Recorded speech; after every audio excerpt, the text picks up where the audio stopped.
Mark chapter 8 versus 36. ಒಬ್ಬ ಮನುಷ್ಯನು ಲೋಕವನ್ನೆಲ್ಲ ಸಂಪಾದಿಸಿಕೊಂಡರೂ ಪ್ರಾಣ ನಷ್ಟಪಟ್ಟರೆ ಅವನಿಗೆ ಪ್ರಯೋಜನವೇನು? ಯೇಸು ಶಿಷ್ಯರಿಗೆ ಮತ್ತು ಜನರ ಗುಂಪಿನವರಿಗೆ ಕೇಳಿದ ಈ ಪ್ರಶ್ನೆ ಬಹಳ ಆಳವಾದದ್ದು ಮತ್ತು ಸ್ಪಷ್ಟವಾಗಿದೆ.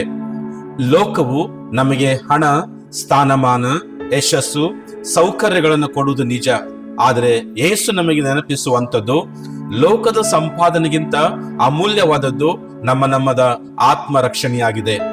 ಲೋಕವು ಶರೀರದ ಆಸ್ತಿಗಳಿಗೆ ಪ್ರಾಮುಖ್ಯತೆಯನ್ನು ನೀಡುತ್ತದೆ. ಆದ್ದರಿಂದ ಲೋಕ ಹೇಳುವಂಥದ್ದು, ನೀನು ಹೆಚ್ಚು ಹಣ ಸಂಪಾದಿಸು, ದೊಡ್ಡ ಸ್ಥಾನವನ್ನು ಸಂಪಾದಿಸು, ಹೆಸರು ಮಾಡು ಮತ್ತು ಸುಖವಾಗಿ ಬದುಕು. ಆದರೆ ಅದು ತಪ್ಪಲ್ಲ. ಆದರೆ ದೇವರಿಗಿಂತ ಹೆಚ್ಚಾಗಿ ಲೋಕದ ಸಂಪಾದನೆ ಮುಖ್ಯವಾಗಬಾರದು ಎಂಬುದು ಕ್ರಿಸ್ತನ ಅಭಿಪ್ರಾಯವಾಗಿದೆ. ಕ್ರಿಸ್ತನ ಪ್ರಕಾರ ಆತ್ಮವು ಅಮೂಲ್ಯವಾದದ್ದು. ಆತ್ಮವು ದೇವರು ನಮಗೆ ಕೊಟ್ಟಂತ ಉಸಿರಾಗಿದೆ. ಹಣ ಮನೆ ಕೊಡಬಹುದು, ಆದರೆ ಶಾಂತಿ ಕೊಡಲಾರದು. ವಿದ್ಯಾಭ್ಯಾಸ ಜ್ಞಾನ ಕೊಡಬಹುದು, ಆದರೆ ಜ್ಞಾನೋದಯ ಕೊಡಲಾರದು. ಹೆಸರು ಜನಪ್ರಿಯತೆ ಕೊಡಬಹುದು, ಆದರೆ ರಕ್ಷಣೆಯನ್ನು ಕೊಡಲಾರದು. ಆದ್ದರಿಂದ ಯೇಸು ಹೇಳುತ್ತಾನೆ, ಆತ್ಮವು ಲೋಕಕ್ಕಿಂತ ಅಮೂಲ್ಯವಾಗಿದೆ. ಏಕೆಂದರೆ ಲೋಕವು ತಾತ್ಕಾಲಿಕವಾದದ್ದು, ನಮ್ಮ ಆತ್ಮವು ಅದು ಶಾಶ್ವತವಾದದ್ದು. ಮತ್ತಾಯ 6:20 ಹೇಳುತ್ತದೆ, ಪರಲೋಕದಲ್ಲಿ ಗಂಟು ಮಾಡಿ ಇಟ್ಟುಕೊಳ್ಳಿರಿ. ಪ್ರಿಯರೇ, ಕ್ರಿಸ್ತನನ್ನು ಹಿಂಬಾಲಿಸುವುದೇ ನಿಜವಾದ ಸಂಪಾದನೆಯಾಗಿದೆ. ನಾವು ಯೇಸುವನ್ನು ಹಿಂಬಾಲಿಸುವುದರಿಂದ ಕೆಲವೊಮ್ಮೆ ಲೋಕದ ಆಸ್ತಿಗಳನ್ನ ಕಳೆದುಕೊಳ್ಳಬಹುದು, ಆದರೆ ಕ್ರಿಸ್ತನ ದೈವಿಕ ಗುಣಗಳನ್ನು ನಾವು ಕಲಿಯುತ್ತೇವೆ.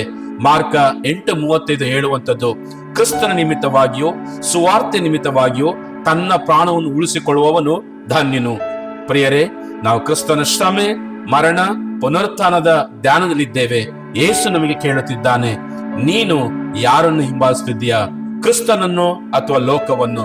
ಯಾವುದನ್ನು ಬಿಗಿಯಾಗಿಟ್ಟಿದ್ದೀಯಾ? ಶಿಲುಬೆಯನ್ನು ಅಥವಾ ಲೋಕದ ಆಸೆಗಳನ್ನು? ನಮ್ಮ ಆತ್ಮಕ್ಕಿಂತ ಮಹತ್ವವಾದದ್ದು ಈ ಲೋಕದಲ್ಲಿ ಏನೂ ಇಲ್ಲ. ಒಂದು ದಿನ ಲೋಕದ ವಸ್ತುಗಳು ನಾಶವಾಗಿ ಹೋಗುತ್ತದೆ, ಆದರೆ ಕ್ರಿಸ್ತನಿಗೆ ಸೇರಿದ ನಮ್ಮ ಆತ್ಮವು ಶಾಶ್ವತವಾಗಿ ಜೀವಿಸುತ್ತದೆ.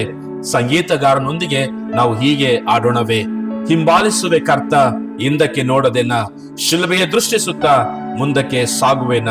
ದೇವರ ಈ ವಾಕ್ಯದ ಮೂಲಕ ನಿಮ್ಮೆಲ್ಲರನ್ನು ಆಶೀರ್ವಾದ ಮಾಡಲಿ. ಆಮೇನ್.